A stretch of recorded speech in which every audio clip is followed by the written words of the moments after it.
পদার্থবিজ্ঞান কনসেপ্ট বুক বর্তমানে নবম দশম শ্রেণীর শিক্ষার্থীদের জন্য বেশ জনপ্রিয় একটি বই। যারা 2026-এ পরীক্ষা দিবে তারা তো এখন একটা শর্ট সিলেবাসের আন্ডারে পরীক্ষা দিয়েছে, যেমন 7টা চ্যাপ্টার নিয়ে। তো তাদের হাতে অল্প টাইম আছে। এখন যারা পিছিয়ে পড়েছে বা যাদের মনে হচ্ছে আমি এখন পর্যন্ত ভালো প্রিপারেশন নিতে পারি নাই, তারা কিভাবে হচ্ছে যে দ্রুত প্রিপারেশনটা নিতে পারবে, তাদের জন্য বইটা বেশ আমি বলবো কার্যকর হবে। কারণ তারা যেহেতু গুছানো ভাবে সাজানো ভাবে একটা বইয়ের মধ্যেই সবকিছু পাচ্ছে। তো আবার আমাদের বইয়ে কোনটা ইম্পর্টেন্ট, কোনটা হচ্ছে কম ইম্পর্টেন্ট, কোনটা একটু বেশি ইম্পর্টেন্ট, এগুলো হচ্ছে মেনশন করে দেওয়া আছে। যখন সে পড়তে যাবে, তার যদি হাতে কম টাইম থাকে তাহলে সে বুঝবে যে হ্যাঁ ঠিক আছে, আমি অল্প টাইমে আমি এগুলো পড়ে অ্যাটলিস্ট আগে আমার একটা বেস দাঁড় করাই। আবার এমনও হবে যে আমাদের বইয়ের ভিতরে সবগুলো গাণিতিক এক্সাম্পল সলভ করে দেওয়া আছে, আবার শেষে অতিরিক্ত এক্সাম্পল দেওয়া আছে। এখন কেউ যদি আবার ভেতরের উদাহরণগুলোই শুধু সলভ করে, তাহলেও কিন্তু সে সব ধরনের প্রশ্ন সলভ করার অ্যাবিলিটি অর্জন করবে। তো যেহেতু শুধু ভিতরে প্রশ্ন করলেই হয়ে যাচ্ছে, তখন তার ভিতরে এটাও ফেলে আসবে যে হ্যাঁ আমি অল্প টাইমে অ্যাটলিস্ট আমি এটুক করে ভালোভাবে একটা বই পড়ে প্রিপারেশন আমি নিয়ে এসএসসি পরীক্ষায় বসতে পারি, যাতে তার এই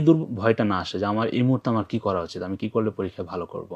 এইভাবে বইটা তাকে হেল্প করবে। যখন আমাদের একটু দুর্বলতা থাকে, তখন আমরা কি খুঁজি যে আমার এটা একটা সহজ সলিউশন, আমাকে কেউ একটু মনে হবে বুঝাচ্ছে ভালোভাবে ধরে ধরে। তো এই বইটার ক্ষেত্রেও পড়ার সময় এরকম একটা ফিল পাবে যে এই বইটা যখন আমি প্রথমে শুরু করব, আমার মনে হবে হ্যাঁ অল্প ভাষায়, সহজ ভাষায়, অল্প কথায় লেখা আছে, এটা পড়ে আমি বুঝতে পারলাম। যেমন প্রশ্নে হচ্ছে আমার প্রশ্ন চলে আসতেছে অনুপাত সমানুপাতের একটা গাণিতিক প্রবলেম বা একটা ফর্মুলা চলে আসছে। তো তখন দেখা যাচ্ছে আমি চিন্তা করলাম আচ্ছা ঠিক আছে, এখানে অনুপাত বলতে বা সমানুপাত বলতে, ব্যস্তানুপাত বলতে আসলে কি বোঝায়, এটা একটা ছোট্ট করে আলোচনা করে ফেলি। তো এরকম যখন আমার দুর্বলতা থাকবে, আমি যখন ছোট ছোট করে জিনিসগুলোকে বুঝতে শিখবো, তখনই কিন্তু আমার দুর্বলতাগুলো কেটে যাবে। সাথে একটা সাজানো উপায়, এই এমন ভাবে সাজানো হয়েছে যাতে মনে হবে আমি একটা ফ্লোতে আছি, একটার পর একটা ফ্লোতে আছে। ম্যাথগুলোকে এমন ভাবে দেওয়া হয়েছে যাতে সহজ ম্যাথটা একটু আগে, তারপর একটু কঠিন, তারপর আরেকটা কঠিন, একটার পর একটা ম্যাথগুলো। তো যখন একটা স্টুডেন্ট আসলে সৃজনশীলে কি প্রবলেম ফেস করে, তারা মেনলি প্রবলেম ফেস করে গ এবং ঘ বুঝতে। গ তো তাদের তেমন খুব একটা প্রবলেম হয় না, মেনলি ঘ বুঝতে। যখন এই ঘ গুলোকে এমন ভাবে সাজিয়েছি, ম্যাথ গুলো থেকে আবার গ তৈরি করা হয়েছে, ঘ তৈরি করা হয়েছে। আবার যেমন আমি যদি চলতরিতের কথা বলি,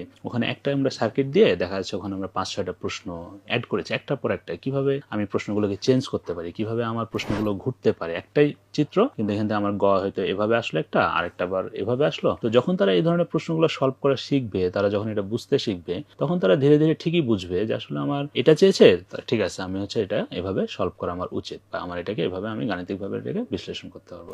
মার্কেটে আমরা জানি যে অন্যান্য অনেক গাইড বই আছে, টেস্ট পেপার আছে, সাপ্লিমেন্ট আছে, এছাড়াও আরো অনেক কনসেপ্ট বুক আছে। সবগুলো বই আমরা যদি জেনারেলি দেখি, দেখবো যে আমরা প্রশ্ন, সৃজনশীল প্রশ্ন, এমসিকিউ, অনুধাবনমূলক প্রশ্ন, জ্ঞানমূলক প্রশ্ন, গাণিতিক সমস্যার আলাদা বই সবই পাওয়া যাচ্ছে।